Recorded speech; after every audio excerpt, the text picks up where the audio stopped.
Good morning, Social 30. Today we're going to look at a little bit more closely the transition from a classical liberal society to a more modern liberal society as we know it today by looking at what takes place at the end of the 19th century and the beginning of the 20th century into the Second World War. We're going to do this over the course of about 3 mini lectures. So today's, I've got about 18 slides for you today. We're not going to touch on everything on every slide, but we'll kind of highlight some of the high points and look at this transition from a classical liberal society to a modern liberal society. I'm just going to share this screen here with you. And here we go. So this evolution from classical liberalism to a modern liberal state. So essentially, we're going to be focused on this idea of economic liberalism and the changes that we see over the course of about 70 years that transition us from a classical liberal society that we've been talking a lot about into a more modern society. And looking at the different ideologies that were competing with each other as liberalism itself starts to change throughout the end of the 19th century and into the 20th century, and how these policy changes and ideological changes shift and impact the society in which this is happening in. Right? We've talked a lot about classical liberalism to this point, right? This idea that classical liberalism is built on this idea that people are rational and they're going to be able to pursue their self-interest in the best way possible, and that's going to benefit everybody. But in reality, we know that the pursuit of self-interest does not benefit everyone necessarily, right? It values political freedoms. Classical liberalism also holds the basic standard in economics, and that idea that the free market is the most beneficial system. And historically speaking, we just finished talking about the Industrial Revolution, right? You're looking at a free market under classical liberal principles with limited government intervention, where they're looking at the choices of individuals in their own self-interest and how that impacts people. And we're going to see a shift as we merge into the 20th century towards the Great Depression, and then in the Great Depression, when people are really suffering. So this idea of progressivism, what is it? And when people say, oh, that's a progressive idea, what does that actually mean? So progressivism itself is an ideology, and it's looking at social reforms in order to improve the human condition for people. It's based on ideas of progress in science, technology, economic development, basically looking at the problems that are caused by urbanization, shifting immigration, political corruption, and all of those things that we see as our world becomes more interconnected through the beginning of the 20th century. Ultimately speaking, there are 4 main goals of progressivism: protecting social welfare, promoting moral improvement, creating economic reform, and fostering industrial efficiency. And we're going to be looking at these throughout different kind of topics, right? And we look at protecting social welfare. If we think about that in relation to this COVID crisis that we're experiencing right now, all of the policies that our governments at the provincial and federal level that they're implementing, they're all being put in, they're all very progressive measures being put in attempt to protect the social welfare of our society and individuals. So progressivism itself, as a term, as an ideology, refers to political movements in the United States originally at the end of the 19th century and the beginning of the 20th century. And what we see is that ordinary people are beginning to be represented through political change by support of government action. Ultimately speaking, progressivism very much opposes traditional conservative notions of what the economy should look like. So one comparison here, right? When we look at classical liberalism, which was very conservative in thought process, we're looking at, right, that transition away from feudalism of the past, right, of the Industrial Revolution, right, to that society driven by self-interest, and that society's progress is defined by scientific and economics. right? Heavily based on self-interest, pursuit of the profit motive, doing what you want. Essentially, this is that idea of old individualism. In contrast, progressivism was seen as a transformation away from classical liberalism, away from that self-interest, greedy, motivated, um, entrepreneurial ruling class, to a society that reflected all people. And ultimately speaking, this idea of progressivism believes that progress impacts the moral progress of all people, right? It's inspired by concerns of how to address injustices, abuses, and inequalities that industrialization brought to societies all over the developed world, right? Specifically, we're going to be looking at the United States and the American economic system at the end of the 19th century, so the end of the 1800s and the early 20th centuries, and how we, make a shift to what we see as more modern liberalism today. Where does that shift start? So we're looking at this from the context of North America, mainly the United States. Some kind of notable names to think about, right? Some of the ones on the left here you might already notice, right? You probably recognize Henry Ford's name, right? The Ford Motor Company, John D. Rockefeller, right? There's Rockefeller Center, Rockefeller Square in New York City, named after him. He was a huge capitalist in the United States in the oil industry. Right? So here's some kind of notable names. In contrast, some of the notable progressive names. Woodrow Wilson. If you recall him from Social 20, he was the American president at the end of the First World War that cautioned the Allies at the Paris Peace Conference that we must not treat Germany too hastily because it will have dire consequences. The Roosevelts, two presidents. We're going to talk about them both here today. One, Theodore today, and then Franklin a little bit later, as well as Howard Taft. So where we're going to start is we're going to start with the rise of progressivism, with the ideas of Theodore Roosevelt and the Square Deal. We're going to talk about a New Deal a little bit later on, so it's important to make sure that you don't mix them up.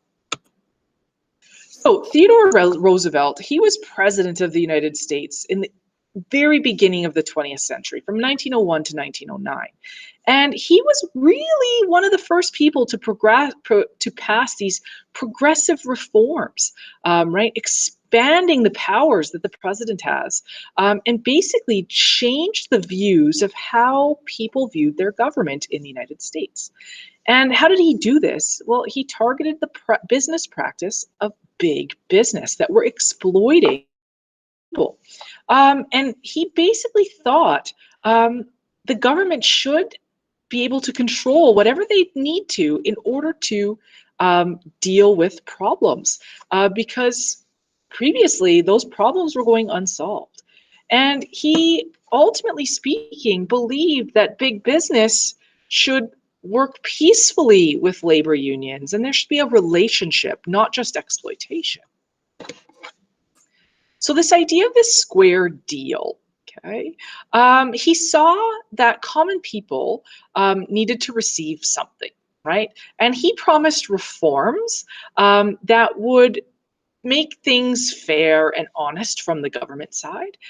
In order to do this, he believed that the government needed to work for the people, and not for business. And so ultimately speaking, he developed this idea called the Square Deal that would provide progressive reforms sponsored by his administration in the beginning of the 20th century. Essentially, it was his way to keep the rich people, the powerful people, from taking advantage of the little people. So what are some of these examples? What exactly did he do? So in 1902, he got in the middle of a labor dispute between and sided with the workers when the owners refused to compromise on hours. So he took the side of the little people, or the government took the side of the little people. The Department of Commerce and Labor was established in order to prevent abuses, capitalist abuses that we'd been seeing in the Industrial Revolution. In addition, he also backed some progressive changes and progressive goals to protect consumers in relation to food safety. Right now, we have all kinds of food safety regulations. Well, it all started in the early 20th century. The Food and Drug Administration still exists today and monitors food and medicine and all of that. The FDA in the United States, Canada has one as well. They are going to, when we think about this COVID crisis, they are going to be the ones that ultimately determine, yes, this vaccine is safe for distribution down the line. And Roosevelt, with this square deal, he created a law called the Sherman Antitrust Act.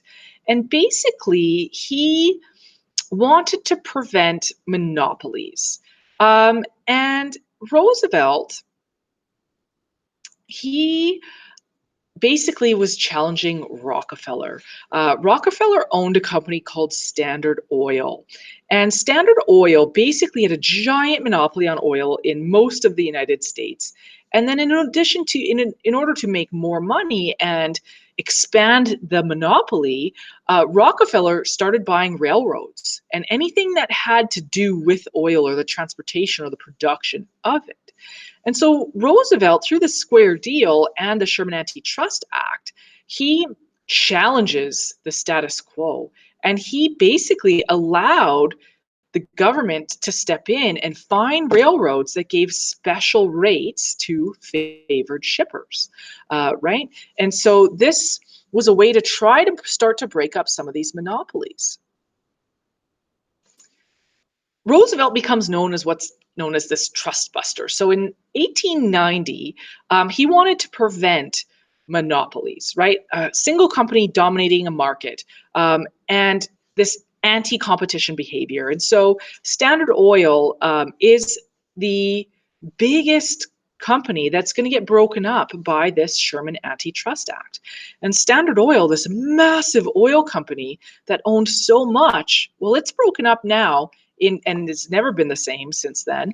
And it's broken up into many now oil companies that you know in the United States. For example, Exxon, Esso, Petro, all of those big names, right? Those are all a result of the breakup of Standard Oil and the destruction of its monopoly. Basically, it prohibited this trust buster, this antitrust act, prohibited businesses from preventing competition. This competition protects us as consumers, quality of the product and the price. So how does this Sherman Antitrust Act work? Well, it prevented big businesses from owning two or more competing companies.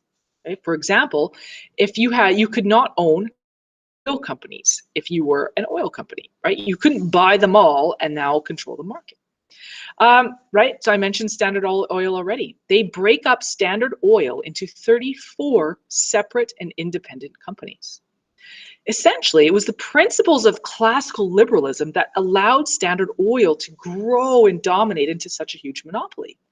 And that ultimately undermined other classical liberal principles of competition.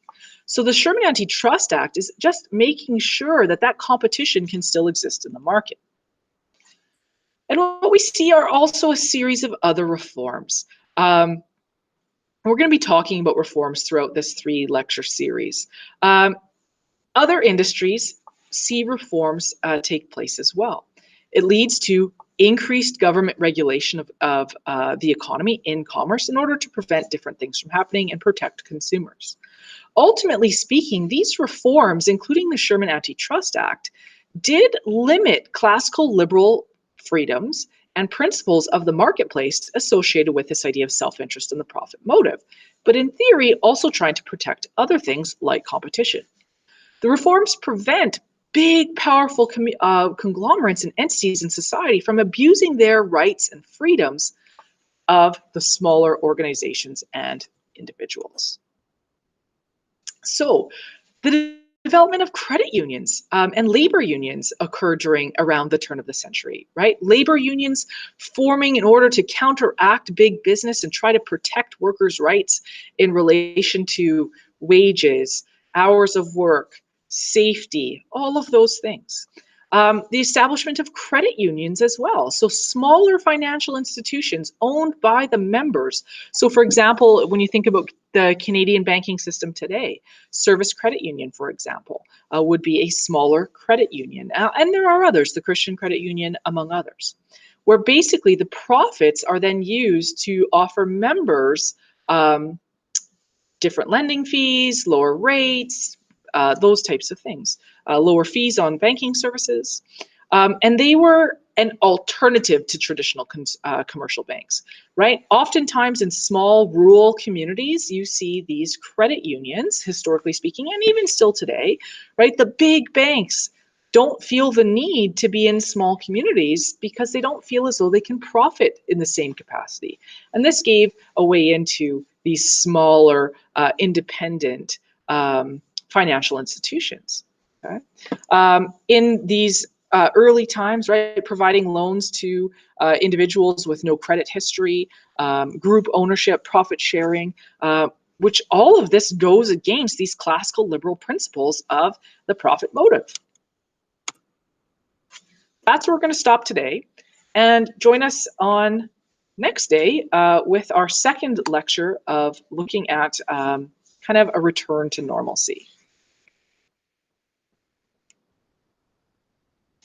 So I hope you guys all have a great day, and we look forward to connecting with you again soon.